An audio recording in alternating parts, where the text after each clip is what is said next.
Bismillahirrahmanirrahim. Bağışlayan ve mehriban olan Allah'ın adıyla.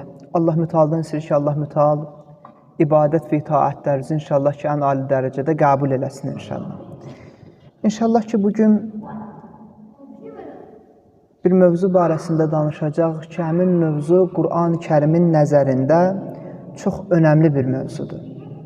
Qur'an-ı Kərim deyir ki, Bismillahirrahmanirrahim, Allah müteal bəndəsinə bildirir ki, وَلَقَدْ كَرَّمْنَا بَنِي آدَمَ وَحَمَلْنَاهُمْ فِي الْبَرِّ وَالْبَحْرِ وَرَزَقْنَاهُمْ مِنَ الطَّيِّبَاتِ وَفَضَّلْنَاهُمْ عَلَى كَثِيرٍ مِمَّنْ خَلَقْنَا تَفْضِيلًا. Allah müteal bildirir ki, həqiqətən biz Adəm övladına, insanlara kəramət və dəyər verdik. Onları quruda və dənizdə miniklərə mindirdik. Yəni, insanlar minik vasitələrindən istifadə etdilər. Onlara pak olan ruzilərdən verdik ki, yiyəsiz, dünya həyatında yaşayasız. Sonra da bildirir ki, onları yaratdıqlarımızın çoxundan üstün etdik. Bu ayə Allah mütealın insana olan məhəbbətinin izharı olan ayələrindən biridir. Yəni, Allah insanı bu qədər şiddətlə və məhəbbətlə dəyər verərək xəlq edib. Amma insan bir çox hallarda Allahın ona olan məhəbbətinə uyğun şəkildə cavab vermədiyi kimi, əksinə, insan Allaha qarşı çox insafsız davranır. Çox insafsız şəkildə, nankör şəkildə Allaha davranır. Hətta o qədər ki, Qur'an-ı Kərimdə biz daha çox kimsə dünyasını dəyişəndə yadımıza düşən surələrdən biri ki var, Ər-Rəhman surəsi. Bilirik ki, Ər-Rəhman surəsində bir neçə ayədən bir təkrar olunan bir ayə ki var. فَبِأَيِّ آلَاءِ رَبِّكُمَا تُكَذِّبَانِ. Allah müteal neymətləri sadalayır. Ardıca da bildirir ki, belə isə Rəbbinizin neymətlərinin hansı birini inkar edə bilərsiniz, təkzib edə bilərsiniz. Bir halda ki, Allah sizin üçün bunları yaradıb, sizə bunları verib, bunları xəlq eləyən Allahdır. Belə olan halda necə inkar edə bilərsiniz? Hansı birini inkar edərsiniz? Bu ayələr Qur'an-ı Kərimin həm ecazından xəbər verir, həm də Allahın bəndələrlə bir danışıq üslubudur. İnsana xatırladır, özünün yaradan olduğunu da xatırladır, öz yaratdığına məhəbbətini xatırladır Allah müteal. Bu neymətlərlə bizə minnət qoymur. Əksinə bildirir ki, bu neymətləri mən xəlq eləmişəm, qəbul edirsiniz, qəbul edirik. Bəs qəbul edirsinizsə, nəyə görə mənə olan məhəbbətiniz çox zəifdir və nəyə görə məni unudursunuz, əgər qəbul edirsinizsə? Və siz baxsanız, Qur'an-ı Kərimin üslubuna Vaqia surəsində də Allah müteal insanla bu cür danışır. Bildirir ki, Əfərəaytum mə təhrusun, deyir, heç əkdiyinizi görürsünüz, nə əkmisiniz, onu görürsünüz. Buyurur ki, Əntum təzrəunəhu əm nəhnuz zariun, deyir, onu siz bitirirsiniz, siz əmələ gətirirsiniz, yoxsa onu bitirən bizik? Əlbəttə Allah mütealdır. Sonra da bildirir ki, biz onu istəsək çör-çöp eləyərik. Və sonra siz deyərsiniz ki, biz ziyanı uğramışıq. Yəni, Allah bildirir ki, bunları mən sizə vermişəm. Elə bilərsiniz ki, özünüz xəlq eləmişsiniz, elə deyil. Mən sizə vermişəm. Mən sizə vermişəm, bu sizə olan məhəbbətimin göstəricisidir. Sonra da bildirir ki, içdiyiniz suyu görürsünüz, yandırdığınız odu görürsünüz. İnsanı xatırladır. Amma insan bütün bu xatırlatmalara rəğmən Allaha qarşı nankördür. Allah müteal bir qüdsi hədisdə buyururdu ki, ey Adəm oğlu, mənə qarşı insaflı davranmırsan. Mən neymət verməklə səni sevirəm. Halbuki sən günah işləməklə mənə nifrət edirsən. Mənim xeyrim sənə nazil olur. Görün, Allah bəndəsi ilə necə danışır? Deyir, mənim xeyrim sənə nazil olur. Mən sənə xeyir verirəm. Halbuki sənin şərrin mənə doğru qaldırılır. Sən hər gecə və gündüz çirkin işlərlə məşğul olursan. Mələk mənə bildirir ki, sən bu cür işlərlə məşğulsan.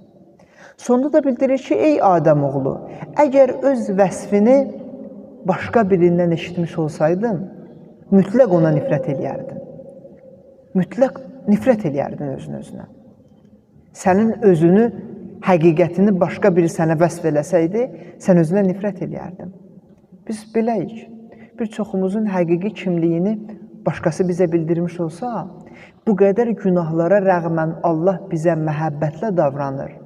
Amma başqa biri bizim özümüzü özümüzə tanıtsa, heç də məhəbbətlə tanıtdırmayacaq. Əksinə, bizim nə dərəcədə mənfi xüsusiyyətlərə sahib olduğumuzu bildirəcək. Heç nəinki həmin adam, kimsə bizim üzümüzə baxmaz. Heç özümüzün üzünə baxmağa belə utanarıq, baxmarıq.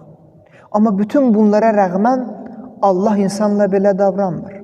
Allah insana məhəbbətlə davranır. Günlərin bir günü Peyğəmbər Salavatullah səhabələrindən biri Peyğəmbər Salavatullahın yanına bir quşun bir balasını gətirir.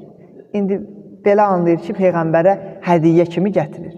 Elə olur ki, elə Peyğəmbər Salavatullahın qarşısına o quşun balasını qoyanda, o quşun anası gəlir öz qollarını salır balasının üstünə. Sən demə, bu da izləyirmiş də bunu.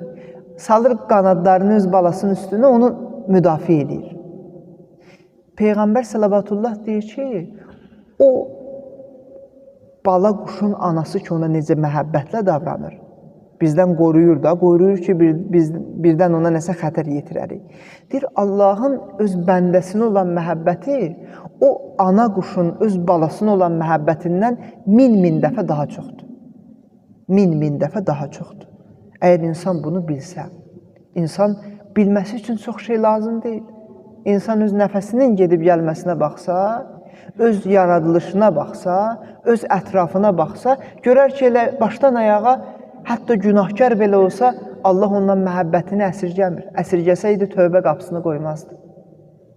Hz. Musa əleyhissalamın dövründə, Hz. Musa əleyhissalam Allahla münacata gələndə, gördü ki, bir adam bir dağın başında elə durur, üsyan eləyir, Allaha boşluğa tərəf bir daş atır, elə bilir ki, Allaha daş atır. Sonra o qədər üsyan eləyir ki, yuxusu gəlir, yatır, göz açanda Allah onun üçün bir yemək göndərir, yeməkdən yiyir, yenə başlayır üsyan eləməyə. Yenə də o qədər ki, yorğun halda olana kimi üsyan eləyir, yenə yuxusu gəlir, yatır, Allah bunun üçün bir yemək azuqa göndərir, durur, yeməyindən yiyir, yenə də eyni şey davam edir. Hz. Musa əleyhissalam bildirir ki, Allaha, axı burada hikmət nədir ki, bu bəndə sənə qarşı üsyan edir. Səni qəbul etmir, hətta qəbul etmədiyi kimi daş atır boşluğa. Amma sən yenə o yatır, ruzi verirsən ona, heç o sorğulamır ki, bu ruzini mənə kim verdi. Allah mütəal bildirir ki, o bəndə məni qəbul edir. Məni qəbul etməsəydi, bu qədər üsyan eləməzdi. Məni qəbul etməsəydi, bu daşı ki, boşluğa tərəf atır, o məni qəbul edir. Sadəcə indi halı bu cürdür. Allah bəndələrinə görə necə şəfqətlə davranır, necə məhəbbətlə davranır. Amma insanların bir çoxumuz bu məhəbbətə düzgün şəkildə cavab vermirik. Bizim Allaha doğru olan yolda Allahla bizim bəzən münasibətimiz necə olur? Nə vaxt həyatımızda bizə yaxşı bir şey veriləndə heç demirik, ilahi, bunu niyə mənə verdin? Elə bilirik ki, ona layiq idi. Nə vaxt ki, elə olur ki, hansısa işimiz düz getmir, nəsə gözləmədiyimiz kimi olur, dərhal deyirik, ilahi, niyə axı məndən başqa biri yoxdur? Heç Allah üçün bizə nəsə verməyi, nəsə almağı o qədər önəmli deyil. Önəmli olan bizə nəsə veriləndə və yaxud alınanda bizim münasibətimizdir. Bizim münasibətimiz əsasdır. Bir idmançılardan biri ömrünün sonlarında bir xəstəliyə tutulur, həmin də xəstəliyi üzündən dünyasını dəyişir. Məşhur idmançılardan biri olur, tennis idman növü üzrə. Bunun dostu buna deyir ki, bəs sən ki bu xəstəliyə tutuldun, dünyada o qədər insan vardı. Elə heç Allaha demədin ki, niyə mən də? Elə başqası vardı, başqaları tutulardı. Elə bir dənə mən qalmışdım, mənim başıma gəlməliydi. Deyir, öz dostuna belə cavab verir ki, deyir ki, mən bu idman növünə başlayanda nə qədər insan bu idman növünə dünyada başlayır. Nə qədəri buna davam edir, nə qədəri davam edə bilmir, nə qədəri bunu peşəkar bir səviyyəyə gətirib çıxarır. Və ondan neçəsi gətirib böyük bir yarışda qalib ola bilir və həmin böyük yarışda qalib olanlardan biri mən idim. Deyir, mən qalib olanda demədim ki, ilahi, niyə mən? Çox böyük ibrət var. Biz bilək, yaxşı şeylər başımıza gələndə çox böyük bir cavabdır. Yəni, deyir ki, mən heç orada demədim niyə mən, indi niyə deyim ki, niyə mənim başıma gəlib? Həyatdır da. Biz bir çoxumuz beləyik. Həyatda bizə nəsə veriləndə, istədiyimiz şeylər olanda heç demirik ki, ilahi, niyə mənə verdin? Elə bir ki, elə mənə verməli idi. Amma elə ki, nəsə qaydasında getmədi, istədiyimiz kimi olmadı, dərhal başlayırıq üsyan eləməyə.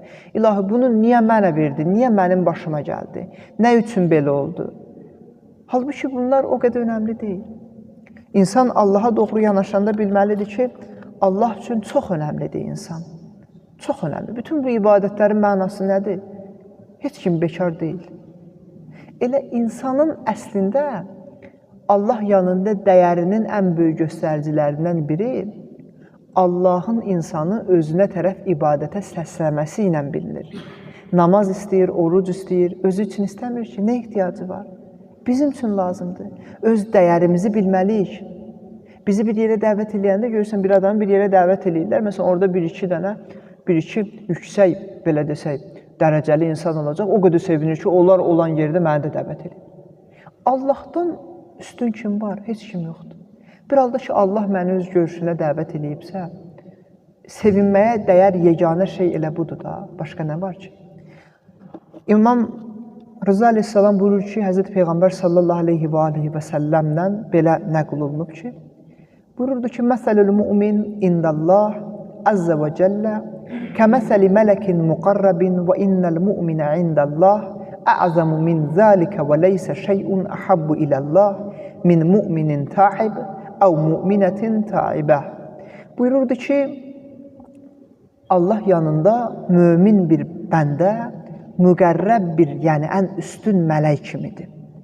Şübhəsiz Allahın nəzərində bəlkə də ondan daha qiymətlidir bir mömin bir bəndə. Allahın yanında tövbə edən mömin bir kişi və möminə bir qadından daha sevimli kəs yoxdur. O adam ki, tövbə eləyib. Allah o qədər sevir. Görürsünüz, hədisin sonunda deyir ki, yəni, ola bilər də tövbəni nədən eləyərsən? Məsələn, bir səhv eləmişsən, bir günah eləmişsən, yenə ümidsiz olma, ümidsiz olma. Yəni, bu Allahın insana olan məhəbbətidir.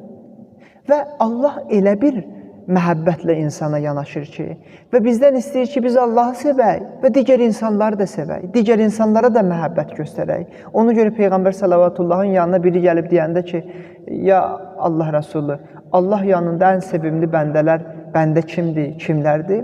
Peyğəmbər sallallahu ki buyurdu, ənfəun nasi linnas, insanlar üçün daha faydalı olan. Yəni Allah istəyir ki, biz ona məhəbbət göstərək və eyni zamanda insanlara da məhəbbət göstərək. Özümüz üçün yaşamayaq. Biz əgər Allahın bizə olan məhəbbətini anlasaq, mümkün deyil ki, sakit şəkildə həyatımızı sevinçsiz, yəni sakit deyəndə bu mənada yox, sevinçsiz şəkildə həyatımızı yaşayaq. Mümkün deyil. Quran deyir ki, innəməl mu'minunəl-ləzīnə izə zukirallah vucilət qulubuhum. Deyir, möminlər o kəslərdir ki, Allahın adı çəkiləndə onların qəlbləri, ürəkləri titrəyər. Allahın adı çəkiləndə. Yəni, Allahın onlara məhəbbətindən onların ürəkləri titrəyər. İndi Allahdan danışırıq. Elə bizim bəzən danışmağımız yaxşı olur.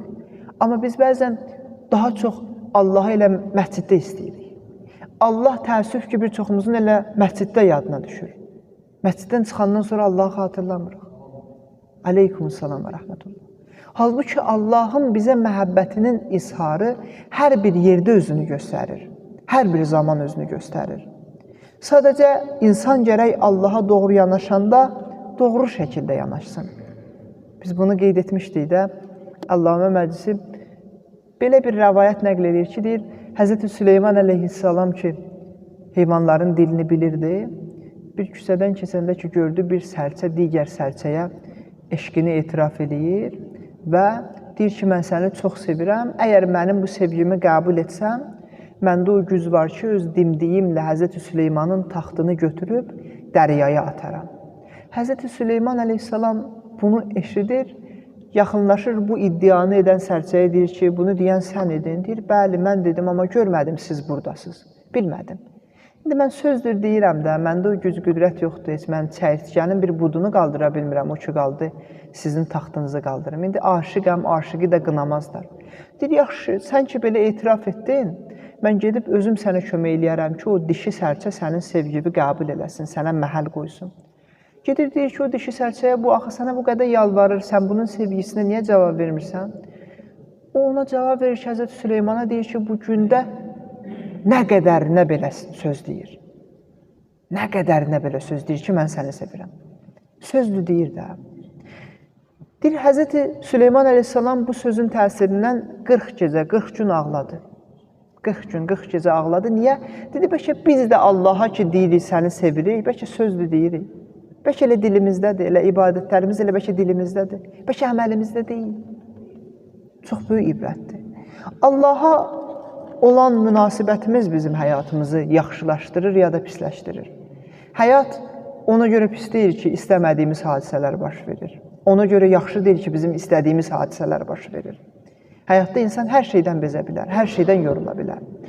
İnsanı yaşamağa vadar eləyən və davamlı olaraq onu xoşbəxt eləyə biləcək yeganə varlıq Allahdır. İnsanın yaradılışı bunun üzərindədir. Allah Müteal'dan istəyir ki, Allah Müteal bizi Qur'an və Əhl-i Beytdən ayrı salmasın. Allahdan istəyir ki, Allah bizi öz gözümüzdə kiçiltməmiş başqalarının gözündə ucatmasın. Allahdan istəyir ki, Allah etdiyimiz ibadətlərin mənasını dərk etməyi bizə nəsib eləsin. Allahdan istəyir ki, kimin nə sıxıntısı, hacəti, çətinliyi varsa, ən qısa zamanda Qur'an və Əhl-i Beyt əleyhimussalama xatir həll etsin. Allahdan istəyir ki, Allah bizi zamanənin imamının xidmətçilərindən qərar versin. İtaət və ibadətlərimizin qəbulu üçün, zamanənin imamının salamatlığı üçün Peyğəmbər, vali Peyğəmbərə salavat etsin.